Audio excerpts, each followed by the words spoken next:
All right, well, welcome to the 2 o'clock session, the Competitive Edge.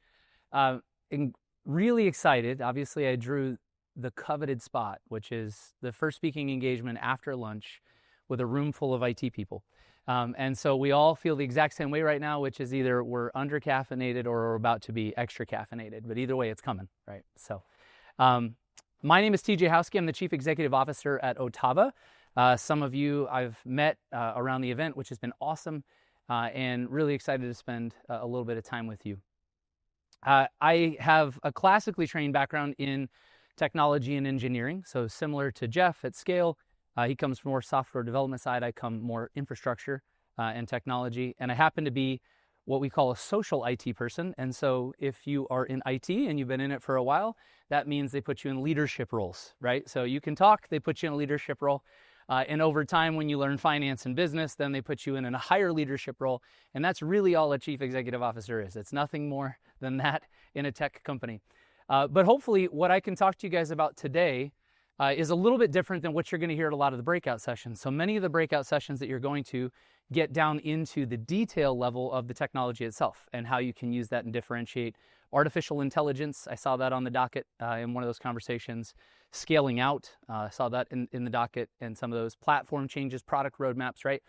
But here's the challenge that C-levels have, and if you are a reseller in this room or an MSP or an agent, regardless, at the end of the day, your business is all about transaction, right? The ultimate goal is you need customers in order to develop that business. And in order to develop that business, you have to understand how to interpret the market trend. And how do you interpret this beyond technology, but connect the dots for your customers? Now, you might say, TJ, I'm an infrastructure engineer. There's absolutely no reason that I need to know that. I disagree. And one of the reasons I disagree with that is if you don't actually understand what's going on in the market, then you can't actually attack that when you're looking at it from a technology perspective of how you design, how you support, how you service, and how you think about how the customer's consuming the technology that you're doing, right? So what we're going to do is spend half hour together and talk a little bit about what's actually going on in the market right now. And one of the content pieces that I committed to speaking to today is really a Veeam market trend analysis. So our business is a platinum partner for Veeam. We actually were just awarded North America Veeam Partner of the Year. All right. So in the grand scheme of the partner ecosystem, we're one of the top. And that has not come without a tremendous amount of sweat equity. So I don't say that lightly. But Otava as a company, similar to you, specializes in cloud services. And we do that in a lot of different flavors, public and private, multi-cloud architectures. Really, our niche is heavily regulated market spaces. So when you look at those that need HIPAA, high trust, PCI, SOC 1, 2, and through, that's an area where Otava can really accelerate. And that's been something that we have done progressively over the last 30 years. When you look at co-location services and hosting secure and compliant workloads, all the way up now to abstraction and doing that through here, inclusive now of the edge. What we're going to look through today is really 3 big sections, okay? So at the Partner Advisory Council for Veeam, we had a really great conversation in the fall. Shiva, myself, Mr. Buffington, and a handful of other people. And we covered these 3 big topics: ransomware trends from 2024, Broadcom sentiment for 2025, and data protection trends for 2024. We're going to walk you through this. There's roughly, we'll call it 3,000. It's 2,950 to be exact. My CFO's in the room. So 3,000, we'll round up, customers that were put through a double-blind study across multiple markets consuming various technologies, centrally Veeam. Okay? Why does this matter? Well, you heard about the partnership. We'll talk a little bit about what that means for you, but it's been 15 years in the making, right? And so when Jeff and I sat down about 18 months ago, I said, listen, and you heard us on stage this morning, like, I see an opportunity. We do a lot of Veeam business. We understand it well. We have the right relationships. You do the best edge in the market. You're the leader. How about we put the two of it together? And you know, Jeff and I have known each other for a while. We're both Indianapolis natives. And he said, we've been trying this for a really long time. We can't get this thing to go. And I said, I have a different way I think that we can think about this. And the market data is what really pushed it over the edge, because it wasn't about the technology. Multiple times this has been taken from Scale as an entity to Veeam as an entity and said, this makes sense. If you're doing it for Proxmox and you're doing it for AVH and you're doing it for these other companies, why in the world wouldn't you do it for Scale?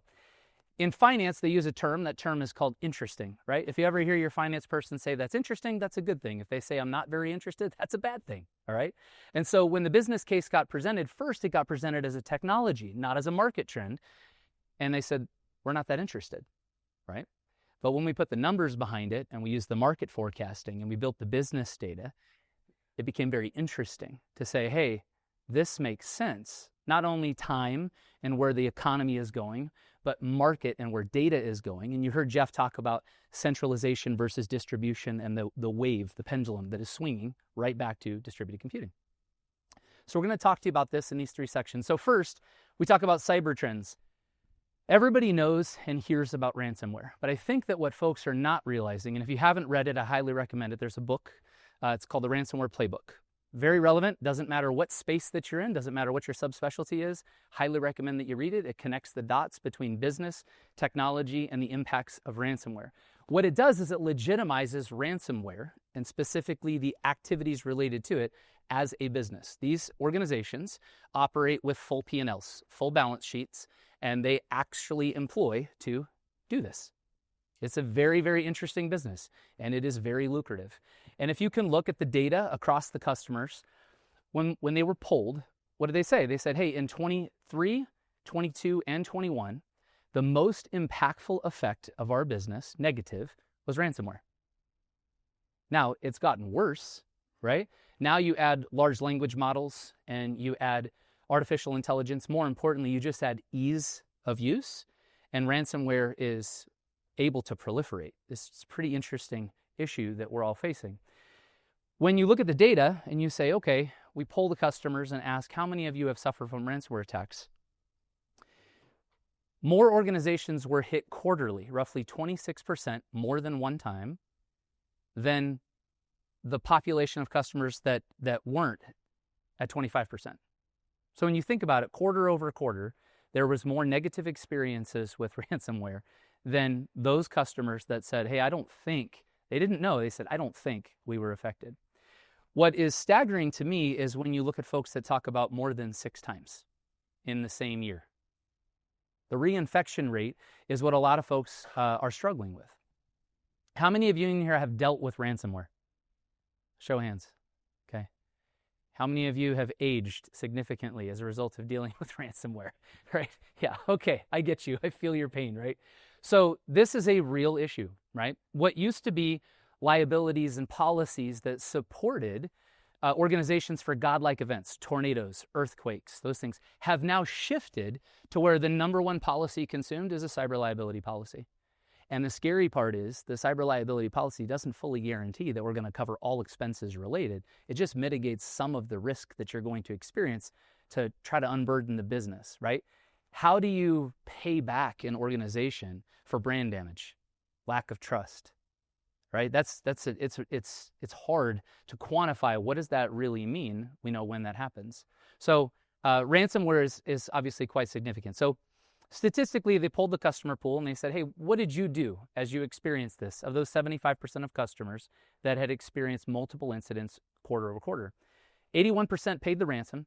96% of backup repositories were actually targeted in the process. We'll talk about why that's important. 31% of hardware wasn't able to be restored, and 63% risked reinfection. The most scary part about the way ransomware is targeted today, and this is where Veeam comes into play and Scale comes into play, and you look at how you built smart architecture to play defense instead of just the offense side, right?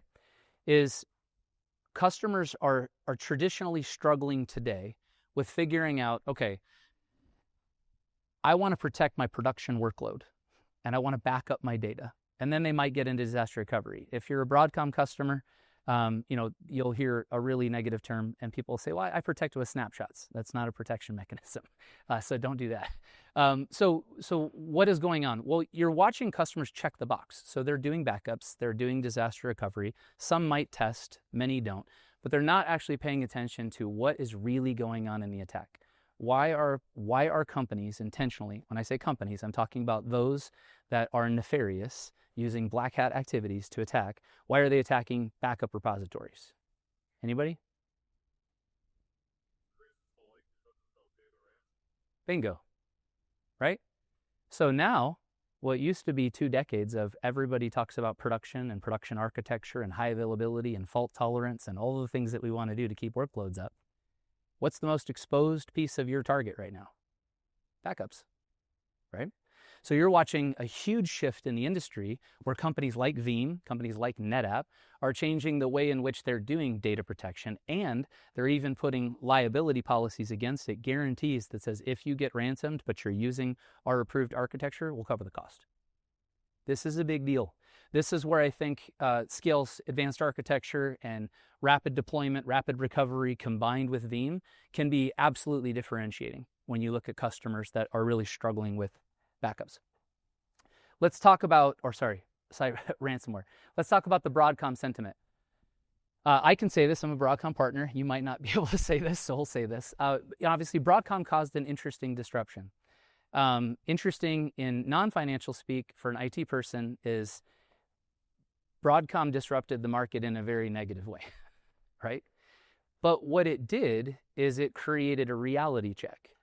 And in the last 2 years of that reality check, we've experienced that customers collectively have said, hey, this is something that I previously dealt with, meaning these decisions were long since past. I made my infrastructure decisions. I made my licensing decisions. I know who I'm partnered with. I know where my business is going.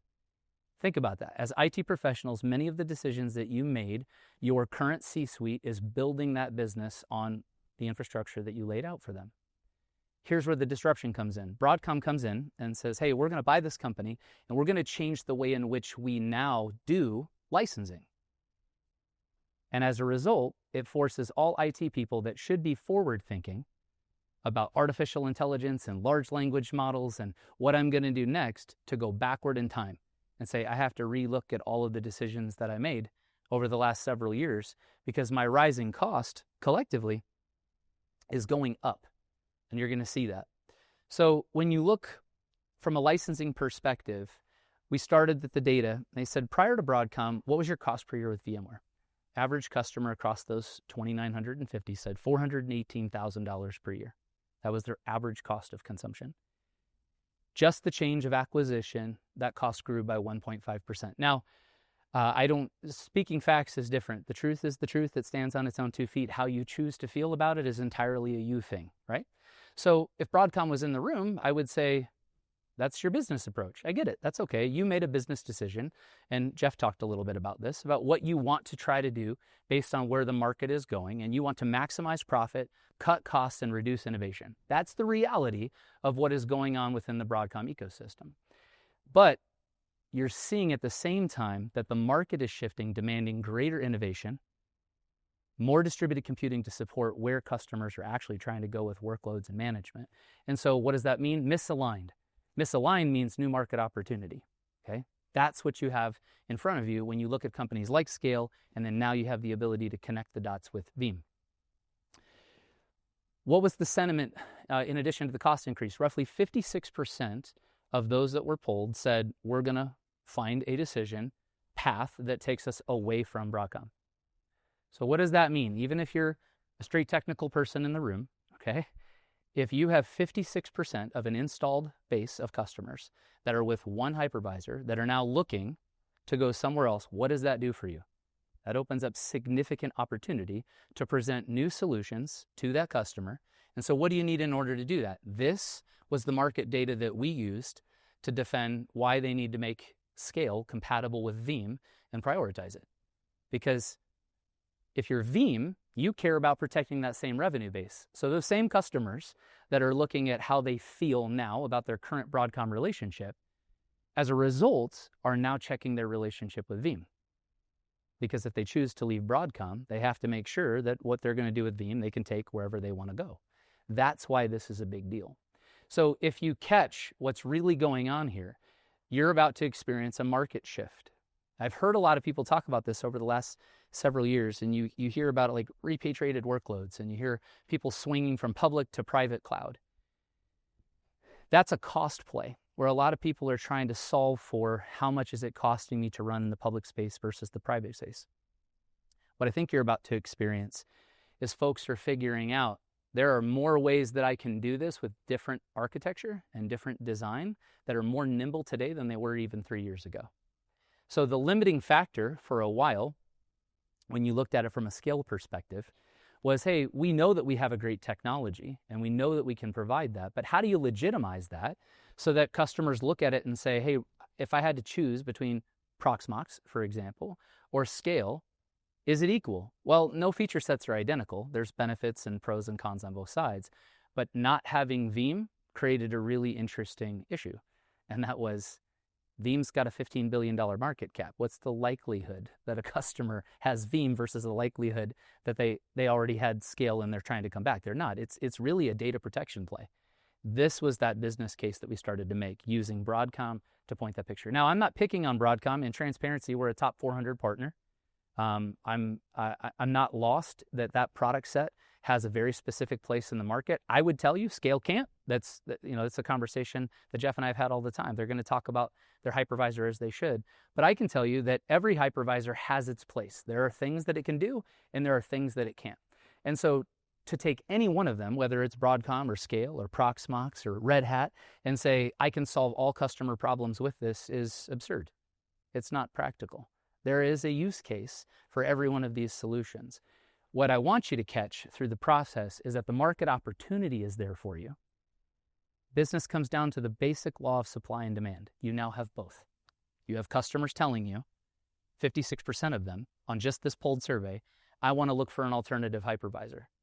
Now you have an alternative hypervisor that we all love, that we see great value in, that is equally compatible with the single largest data protection company in the world.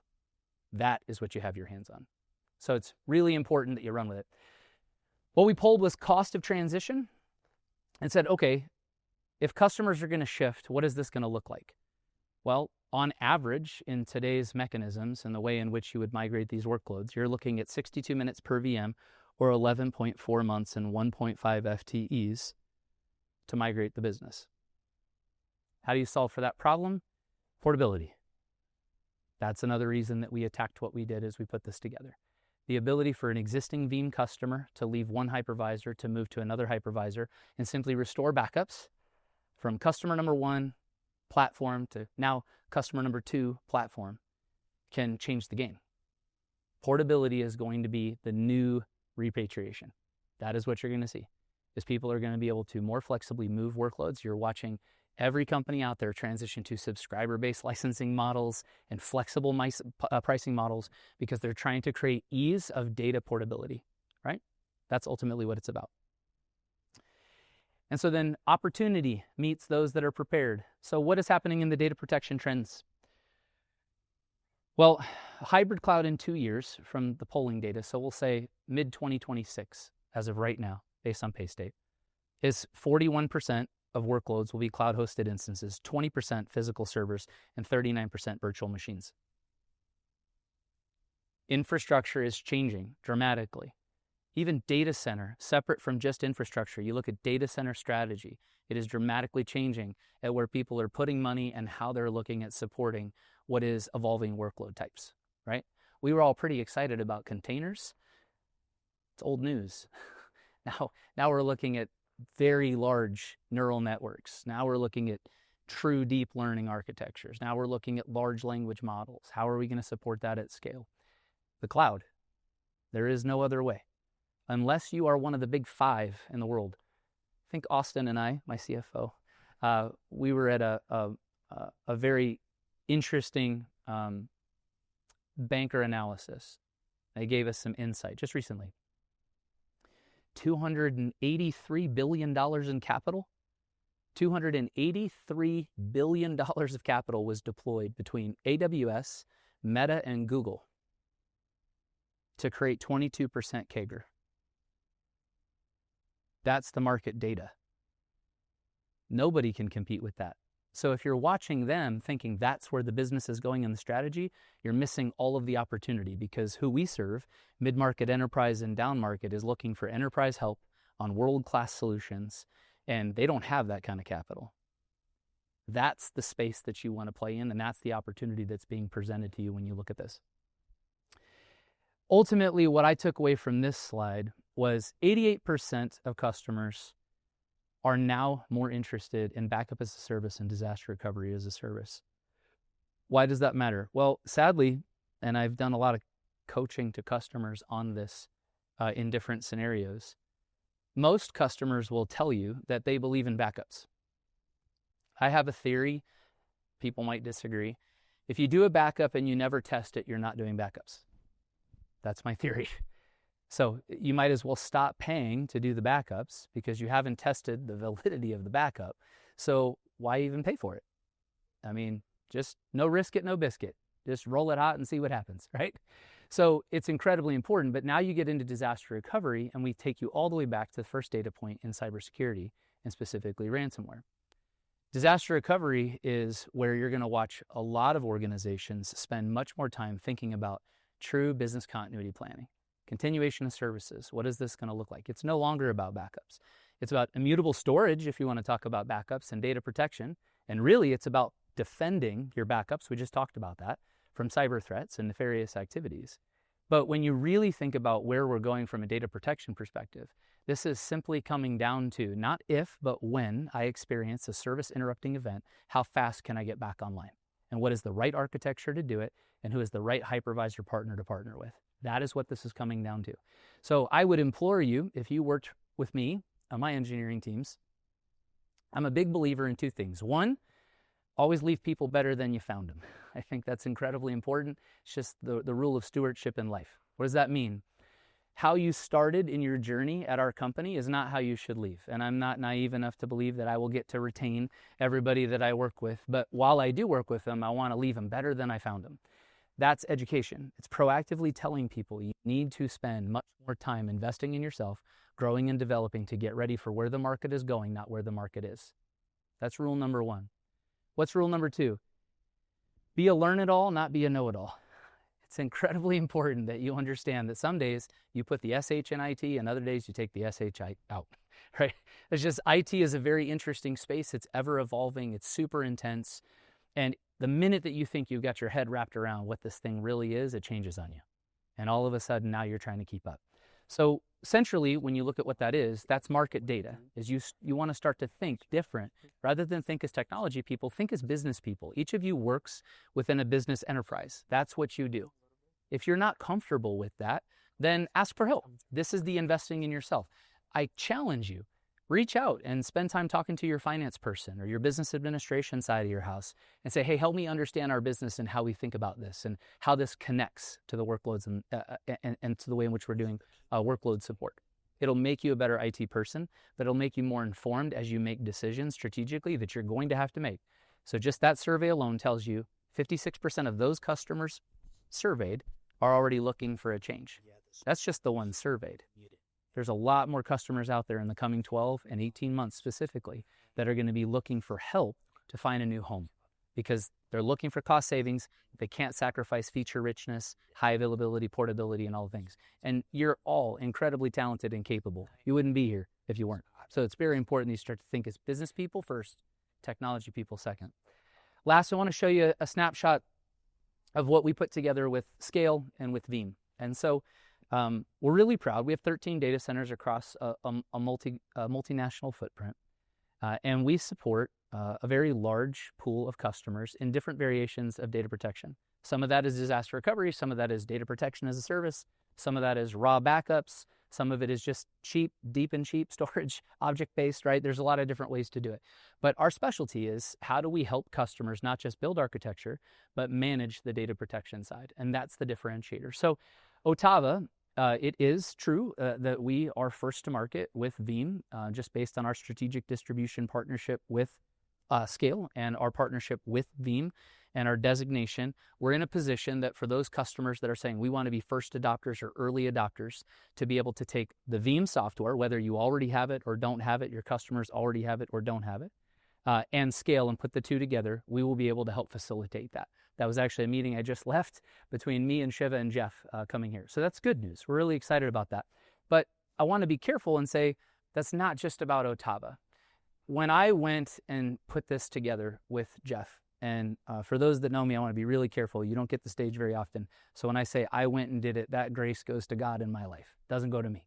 Very important that we say that, okay? So how does little Otava, in the grand scheme of things, we're relatively small, similar to scale and size.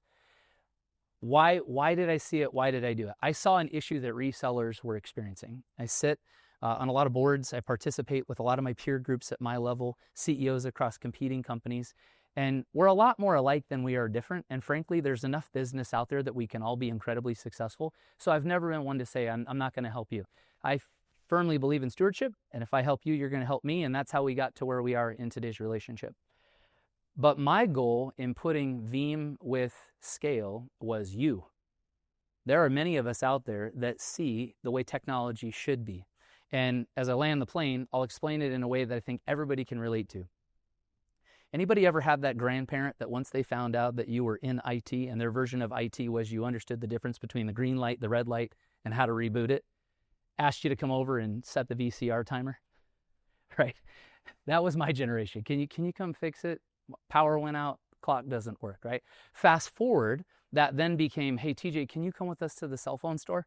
Because the kid's talking really fast and telling us we need all these features, but we're not really sure. We just want something that we can dial, and make the outbound call. That's just optionality. Now fast forward to what's happening to customers today. There are a whole world of customers out there that are being sold a bill of goods with no ability to take advantage of all of the feature sets that are available to them. And they're being told that if they buy all of these technologies, it's going to check the boxes from a compliance perspective. Rule number 2 in security. Security and compliance are not the same thing. You can be highly secure and weak on compliance. That's actually a better position than being highly compliant and weak on security. You want to be really careful of that, okay? So as you leave here today, what I had committed to Jeff and I had committed to Veeam when I shared this was, I hope you understand the opportunity that you have. And my challenge to you would be, not only visit us at the booth at H1 because marketing told me I need to say that, but my challenge to you would be, check yourself. As you leave platform, what I found last year for me, and I've seen this at other events I've either participated in or speaked in, is this is a safe place. So this is kind of like a bubble. Everybody in here is getting a little bit of a break from work. You're talking to like-minded people. You're away from your kids coming in the middle of the night. That's my house. There's all sorts of things that aren't distracting you right now. And so your creativity is at an all-time high, and you're starting to think about how you can do this and what you can do. And many of you in here are at an IT leadership level that you report up to a business leader, someone like me, someone like Austin, and you have to go talk to them. Do you think the business case will go better if you go in and talk that now all of a sudden Veeam and Scale has better positioning, you have better RPOs, better RTOs, you can encrypt the backups? Does your CFO care? He or she does not, okay? What you can go back with, and this is just a subset of market data, is somebody telling you, nudging you, I'm nudging you to go back and make your business case what you want to do with your technology based on market data. If you do that, you will be able to take your business far further forward after you leave this platform event than maybe you did last year. And I watch a lot of people struggle with that, and that has been one of my biggest pet peeves, is to try to help IT people learn how to become business and technology people. That is very different than just being great at IT. And hear my heart, I will nerd out with the best of you. I will lab, I will burn in, I will play, I will do all of it. I love it. But at the end of the day, if you can't connect the business technology to the business outcome and put a financial case around it, you will not achieve the objective. It's just how the world works, okay? So hopefully today you got a few pieces of information that's helpful. If you'd like a copy of this, I know that they're going to distribute it, but I do want to give that credit to Veeam. They were very courteous in letting me share their data, which is what you're looking at, from a closed session at the Partner Advisory Council in the fourth quarter of last year. So shout out to Shiva and his team for being willing to do that. But it's great data, and it just really builds the case. Last thing I'll leave you with from a market data perspective, current market value of edge computing is roughly 30 billion when you think about it today. That's the market value. In the next 5 years, market value will grow to 150 billion, 5 years alone, okay? In that same 5-year period, the market value will go up by 7 times in data protection. You now have the number one edge partner with the number one data protection partner in one of the fastest growth windows in human history. The opportunity is there for you. So now you got it. There is no more, well, if we only had Veeam, you got it. Now you just got to go sell it, put it together with business and understand the market. And I think you'll be really successful. If there's anything that Otava can do and be helpful, our doors are open. We are taken care of. I mean this, I'm going to say this and close. We're taken care of by Veeam. We're taken care of by Scale. Our job is not to get in the way of you transacting your business.